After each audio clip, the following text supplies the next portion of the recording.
بالجميع تقريبا في هذا الموسم. المباراة تنطلق، والفريق الوحيد اللي ما خسر فاز بالتسعة، فاز بل قمة عربية ترتقي.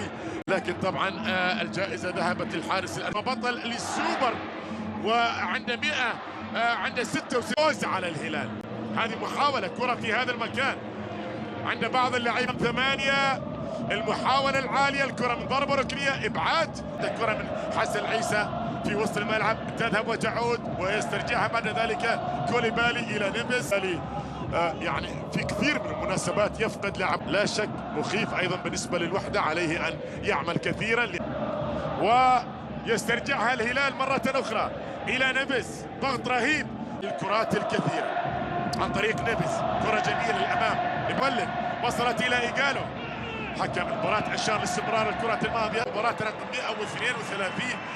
هذه المباريات طبعا كان عنده من المباريات 75 مع الاتحاد. في مباراة اليوم أن تشاهد المعاناة أيضا، لكن يحسب للوحدة أنه واقف صح، واقف صح. هذه كرة الله للأمام قوية، الله، وتترك مين، لكن التمريرة جلس فريق نادي وهنا ابعاد من جانب نيفيز. الكرة من جانب نيفيز، لأن في مرمى الهلال 9 أهداف، هو من الأهداف ال9 دخل مرمى تشيت في موسم واحد، هذا رقم قياسي.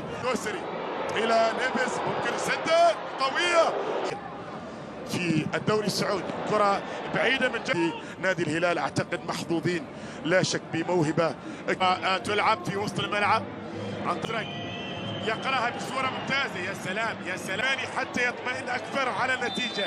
لذلك في عمل كبير الأمس بذكريات الهلال. طبعا اللاعب الذي الفوز بالجائزة الآسيوية المستحقة من دوري روشن تكون انتظار. طبعا جاء به خالد البلطان للكرة السعودية، كان يلعب في طبعا مانشستر يونايتد معارا في وسط الملعب الآن عن طريق نيفيز.